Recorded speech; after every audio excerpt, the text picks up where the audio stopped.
वहां पर नगरीय निकाय चुनाव को लेकर दौर जारी हो चुका है। आज से नामांकन की शुरुआत हो चुकी है। महापौर और पार्षद के लिए नामांकन का सिलसिला आज से शुरू हो गया है। इन सब के बीच में कांग्रेस पार्टी लीड ले चुकी है, क्योंकि वह 16 में से 15 सीटों के संदर्भ में महापौर पद के लिए चेहरे सार्वजनिक कर चुकी है।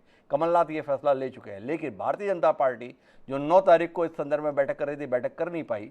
आज उसने अपने कोर ग्रुप की बैठक बुलाई है, जिसमें ये संभावना जताई जा रही है कि शायद भारतीय जनता पार्टी आज महापौर पद के संदर्भ में अपने चेहरे फाइनल कर लेगी।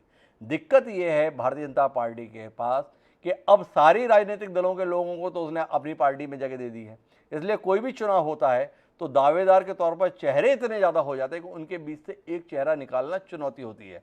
अभी समाधान तो ये निकाला गया कि कुछ जगहों पर जहां पर माना जा रहा था कि यह व्यक्ति महापौर पद के लिए सबसे उपयुक्त हो सकता है, उसको चयन समिति का ही संयोजक बना दिए या चुनाव अभियान समिति का संयोजक बना दिए, ताकि कम से कम इसकी दावेदारी का तो निपटारा ही हो जाए। इंदौर के संदर्भ में रमेश मेंदोला को कांग्रेस प्रत्याशी और विधायक संजय शुक्ला के मुकाबले सबसे मजबूत प्रत्याशी माना जा रहा था, लेकिन लोगों को अचानक पता चला कि रमेश मेंदोला को तो चुनाव अभियान के संदर्भ में जो समिति है उसका संयोजक बना दिया। तो लोग मान रहे हैं कि ये संयोजक बनाकर मेंदोला जी को चुनाव लड़ने से पहले ही निपटा दिया। कमोबेश इसी प्रकार का द्वंद्व भोपाल के संदर्भ में, इसी प्रकार की कहानी ग्वालियर के संदर्भ में। तो कुल मिलाकर भारतीय जनता पार्टी में एक अनाड़ 100 बीमार वाली कहानी चल रही है। हमारे साथ में भोपाल से विशेष संवाददाता अनुराग मालवीय जुड़े हुए हैं। अनुराग से समझने की कोशिश करते हैं कि भारतीय जनता पार्टी किस असमंजस की शिकार है, क्यों पार्टी की प्रत्याशी चयन समिति की बैठक ये बताते हुए टाल दी गई कि तमाम बड़े नेताओं के पास समय नहीं है। बड़े नेताओं के पास समय नहीं था या एक राय नहीं थे, इसलिए टाल दी गई और आज शायद कोई फैसला ले पाएंगे।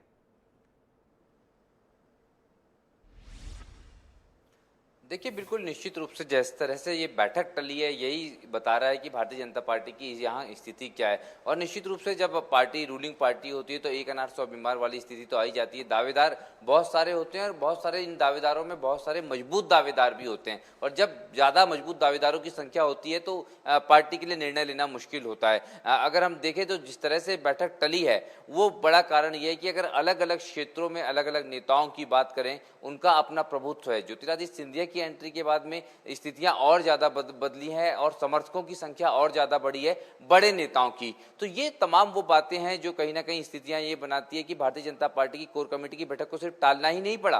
कांग्रेस की तुलना में पहले ये कहा जाता था कि भाजपा जल्दी प्रत्याशी चयन करती है, उससे बहुत ज्यादा पिछड़ती नजर आ रही है। आज कोर कमेटी की बैठक जरूर है, लेकिन उससे बड़ी बात यह है कि कल तक के कई अलग अलग समितियों को यह कहा गया है कि वो अपनी रिपोर्ट सौंपे। तो आज गाइडलाइन बनने जा रही है, आज निर्णय नहीं होने जा रहा है। हिमांशु जी, जिस तरह की जानकारी अभी हमारे पास में आए हैं, यानी कि निश्चित रूप से आज केवल चर्चा होगी पर उसमें फैसला नहीं होगा, ये अनुराग मालवीय जी की जानकारी है। लेकिन मेरे साथ में कांग्रेस के विधायक कुणाल चौधरी जी जुड़ गए हैं। कुणाल जी, कांग्रेस की जो सूची आई थी उसके संदर्भ में भाजपा की पहली प्रतिक्रिया ये है कि हमारे यहाँ कार्यकर्ताओं का सम्मान रहेगा, कांग्रेस में तो कार्यकर्ताओं का सम्मान नहीं है। क्या कार्यकर्ताओं के बीच से चेहरा निकालने के लिए भाजपा को इतना परिश्रम करना पड़ रहा है, इतना समय लग रहा है? कांग्रेस की सूची आए हुए 48 घंटे हो गए, भाजपा अभी तक विचार करने के लिए भी नहीं बैठ पाई है। इस हालत पर कुछ कहेंगे आप? जबलपुर का चेहरा कौन से कार्यकर्ता का चेहरा है, ये मुझे बताएं जी। कौन सी दरी बजल जबलपुर के चेहरे ने बिछाई है, कौन से कार्यकर्ता के काम किए हैं और किन परिस्थिति। तो सिर्फ गुटों की, गिरोह की अगर राजनीति कोई करता है तो भारतीय जनता पार्टी करती है। और लूट सके तो लूट, ये एक मतलब मेरे ख्याल से एक रेट लिस्ट जारी करी थी तो वो बीजेपी की करी थी। अब ये बताएं कि कितनी कार्यक्रम बीजेपी के जिन नेता को जबलपुर में टिकट दी उन्होंने बीजेपी के लिए करे, किस कार्यकर्ता का काम किया और किसके लिए किया। ये तो सब इधर तरह की बातें, ये सब जगह कितना कि नॉन पॉलिटिकल कार्यकर्ता को देने की तैयारी चल रही है और उसके लिए ये दबाव बना रहे हैं। और उसी के कारण और जो गुटों का मामला है कि ग्वालियर में चाहे सिंधिया जी का मामला हो, नरोत्तम जी का मामला हो, गोपाल, अलग अलग लोगों के जो बड़े बड़े मामले हैं, भोपाल के अंदर अलग मामले चल रहे हैं, इंदौर में ताई और भाई का। और ये किसको नहीं मालूम है कि कितने गुटों के अंदर बटी हुई बीजेपी है और गुटबाजी यहाँ पे भयंकर हावी है। और लगातार कुणाल जी का कहना यह है कि लूट और फूट की शिकार है भारतीय जनता पार्टी, इसलिए प्रत्याशियों के संदर्भ में फैसला करने तो दूर बैठ भी नहीं पा रही है। मेरे साथ में भारतीय जनता पार्टी के मीडिया प्रभारी लोकेंद्र पाराशर जी जुड़ चुके हैं। लोकेंद्र जी, बड़ा अचंभा है, अभी तक तो कांग्रेस को समय लगता था प्रत्याशी चयन करने के संदर्भ में, पर इस बार हम देख रहे हैं कांग्रेस ने अपनी सूची घोषित किए हुए 48 घंटे बिता दिए और भाजपा भी बैठ भी नहीं पाई प्रत्याशी चयन के संदर्भ में। कहाँ उलझन है इतनी? हम किसी का अनुसरण नहीं करते, हमारे अपनी एक पद्धति है जी, हमारे यहाँ। कमल को दिग्विजय सिंह को तय नहीं करना होता है, हमारे यहाँ संगठन को तय करना होता है। संगठन बैठता है, विचार करता है। और मुझे बड़ा आश्चर्य है कि जो बड़े जोशी हो गए आजकल कांग्रेस के लोग। जी, कुणाल जी अभी कह रहे थे कि जबलपुर में नॉन पॉलिटिकल आदमी को लड़ा रहे हैं, ग्वालियर में इसको लड़ा रहे हैं, वहाँ उसको लड़ा रहे हैं। अरे भाई अपना घर देखो। आप इतने बड़े जोशी हो गए कि आपके कमलनाथ कहते हैं कि 15 तारीख को मैं तिरंगा फहराऊंगा लाल परेड मैदान पर फिर से, और हालत ये हो जाती है कि वो पीसीसी पे भी नहीं फहरा पाते, छिंदवाड़ा जाना पड़ता है तिरंगा फहराने। तो ऐसे जोशियों से बचाओ भैया समाज को, प्रदेश को, है ना। ये पद्धति के ज्योतिषियों अनुसार से तो बचाने के संदर्भ में लोकेंद्र पाराशर जी आप आह्वान कर रहे हैं, पर यह वाकई आश्चर्य की बात है कि भारतीय जनता पार्टी अभी तक प्रत्याशी चयन के संदर्भ में एक छत के नीचे सारे नेताओं को बिठा भी नहीं सकी। क्या उलझन रही जिसके कारण से आपके सारे नेता एक छत के नीचे बैठने के लिए तैयार नहीं हुए? टिकट दिए थे उत्तर प्रदेश में 6 महीने पहले, सारे के सारे चुनाव हार गए, जमानत नहीं बचा पाए। जी, ठीक है, इससे क्या होता है? हम अपने तरीके से काम करेंगे, हम किसी के पिछलकू हैं क्या जी। कि कांग्रेस ने कब तय किया हम कब तय करेंगे? इस पर सवाल उठाने का किसी को अधिकार नहीं। कांग्रेस ने तय कर दी, आप कब तय करेंगे ये सवाल तो पूछा जाएगा, लेकिन आपसे तो सवाल केवल इस संदर्भ में कि पहले बैठक बुलाई गई थी, वो बैठक नहीं हुई, टाल दी गई। तो आपसे जानने में दिलचस्पी ये है कि ऐसा बहुत अपवाद स्वरूप होता है कि भारतीय जनता पार्टी का संगठन कोई बैठक बुलाए, वो बैठक कुछ नेताओं के समय अभाव के चलते टाल दी जाए, इसलिए थोड़ा अचंभा है लोकेंद्र जी। नहीं, ये भविष्यवाणी कांग्रेस के लोग सब तयशुदा होता है,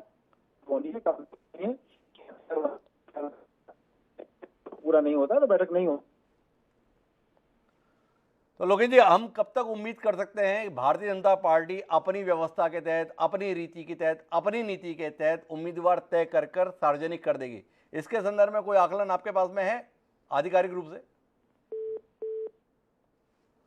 लोकेंद्र पाराशर जी अपनी रीति नीति के संदर्भ में शायद बात करने के लिए गए, इसलिए उनका संपर्क हमारे साथ में नहीं है, लेकिन कुणाल चौधरी जी मेरे साथ में बने हुए हैं। कुणाल जी, कुल मिलाकर भारतीय जनता पार्टी का कहना है कि वो कोई कांग्रेस की पिछलग्गू नहीं है। आप लोग समय से पहले टिकट देकर भी अपनी जमानत जब्त करा लेते हैं, इस पर कोई टिप्पणी करना चाहेंगे आप? देखिए, किस जगह जमानत जब्त हुई? 9 सीटें कांग्रेस पार्टी जीती, जी। एक सीट 50 वोटों से हारी, और इतना धन बल, बाहुबल, सत्ता बल उपयोग करके, लूट का पैसा उपयोग करके, उसके बावजूद भी जिन परिस्थितियों के साथ बीजेपी कितने कम वोटों से जीती है, इनको जमानत जब्त दिखती है।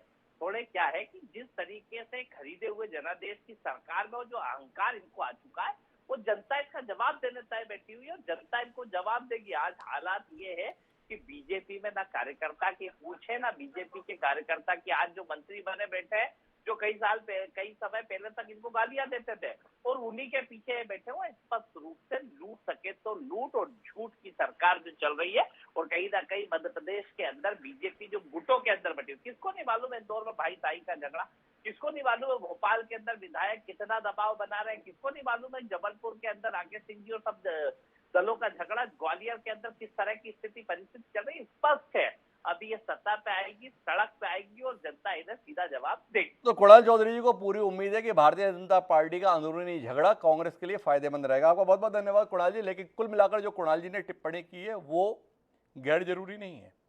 इंदौर के संदर्भ में, ताई और भाई के संदर्भ में, अर्थात सुमित्रा महाजन और कैलाश विजयवर्गीय के बीच में द्वंद्व चल रहा है। दोनों अपने समर्थकों को टिकट दिलाने के लिए प्रयत्नशील हैं। ग्वालियर के संदर्भ में इस बार मामला खासा दिलचस्प है। पिछले 1.5 दशक से वहां पर नरेंद्र सिंह तोमर का एक छत्र राज था, लेकिन ये पहला चुनाव है जब वहां पर ज्योतिरादित्य सिंधिया भाजपा का चेहरा बनकर मैदान में है। क्या वहां पर महापौर पद के प्रत्याशी के तौर पर ज्योतिरादित्य सिंधिया की पसंद पर मोहर लगेगी, या नरेंद्र सिंह तोमर एक बार फिर अपनी पसंद को प्रत्याशी बना पाने में कामयाब रहेंगे? जानने में दिलचस्पी रहेगी। इसलिए भारतीय जनता पार्टी की सूची को लेकर इस बार जितनी उत्सुकता है, उतनी उत्सुकता पहले कभी देखने को नहीं मिली, और शायद इसीलिए भारतीय जनता पार्टी को फैसला लेने में समय भी लग रहा है। पर वैसे ही भारतीय जनता पार्टी फैसला लेकर आएगी, हम आपके बीच में आएंगे। अभी के इस बुलेटिन में इतना ही। जाते हैं एक छोटे ब्रेक में।